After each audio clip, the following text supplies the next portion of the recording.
And let me tell you something, nothing is like the pressure of a jury verdict coming down and waiting for that hammer to drop, guilty or not guilty. It's a big deal. This is where the attorneys are on pins and needles. This is wondering if they've done enough to save their client or done enough to prosecute who they believe is a criminal. Why didn't they bring any witnesses? So from a criminal defense standpoint, you have to look at a cost benefit. Do you have a witness that you think is actually going to help versus the risk if you put them on the stand? Are you going to let the federal prosecution take a shot at them? Just keep in mind, in criminal cases and even civil cases, character evidence is almost always inadmissible. You can't put somebody up just to say, oh, he was a good guy.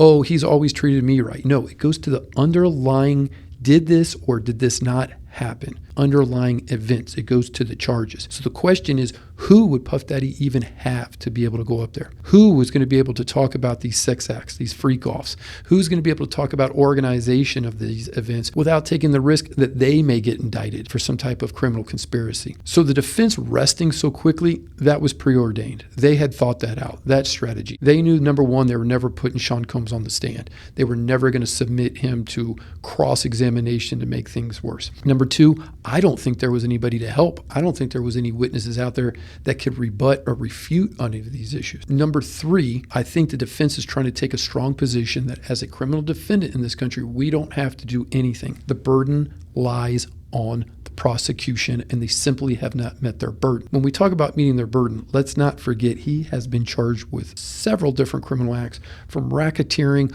all the way from transporting the prostitution charge. Think about it this way. Prosecution can still score a win if they get convictions on 2 of 3, or if they get a conviction on 1 of 4 charges. There's a lot of different ways that Sean Combs could still be convicted. The easiest, it looks like, and remember we talked about this when the federal prosecution made the decision to amend the charges, when they brought in the charge of transporting prostitutes against state line, i.e. paying them to come in, that the prostitutes traveled to New York, was paid for their time. A jury alone could find him guilty on that. It's going to be interesting to see how they go at it in closings. Let's talk about it for just 2 seconds. How do closings work? In a criminal case, much like civil case, the prosecution is going to get what's called first and last. That means they get to go first. Sean Combs' defense team then gets to go, and then there's a rebuttal by the prosecution. It gives them the last word. Now, what do you do in closing? Well, you leave it all on the field. You've got to address and break down, if you're the prosecution, why you have proved your charges. You're going to go one by one, element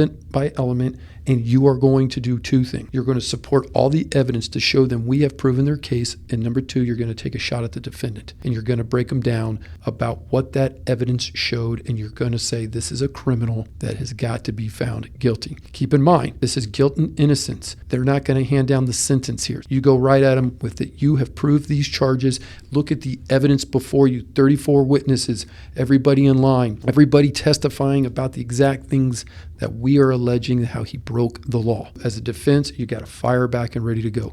You got to go right at the prosecution. It reminds me a little bit of the movie The Devil's Advocate. Keanu Reeves does an unbelievable job in that movie where he gets up there and he says, hey, look, I don't like my client. I don't like Alexander Cullen. I don't think he's a nice person. I don't expect you to like him. He's been a terrible husband to all 3 of his wives. I don't like him. I'm going to make you like him even less. But this isn't a popularity contest. You have seen and heard some horrific things about this person. He's a batterer. He assaults women, these crazy-ass sex parties, his wealth, his power.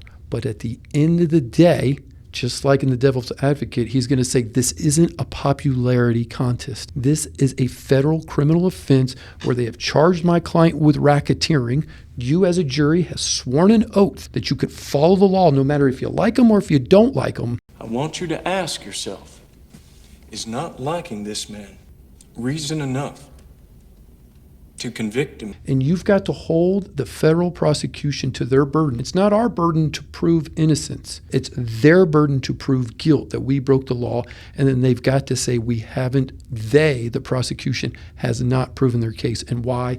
Start picking it apart. Here's all the text messages that contradicts the testimony that this was against their will. And most importantly, trust your eyes. Get into those videos. Say it's difficult to talk about it. No matter if you're disgusted by the freak offs itself, what did it show you? It showed you that this was consensual. It was not against anybody's will. And maybe you spare Puff Daddy's incarceration. A win for the defense could be, can we knock out the top charges so that he might see the light of day and actually get out of prison one day? Who knows? It should be very interesting. At the end of the day, I don't think the defense can run from Puff Daddy's not a good guy. Look at him to make a strong argument. That's not why you're here. This is not a popularity contest. Putting it all the onus on the federal prosecution if they made their charge. Look for that rebuttal, though, from the federal prosecutor to say we did it and some. 34 witnesses. We laid out the evidence. We trust that you will make the right decision.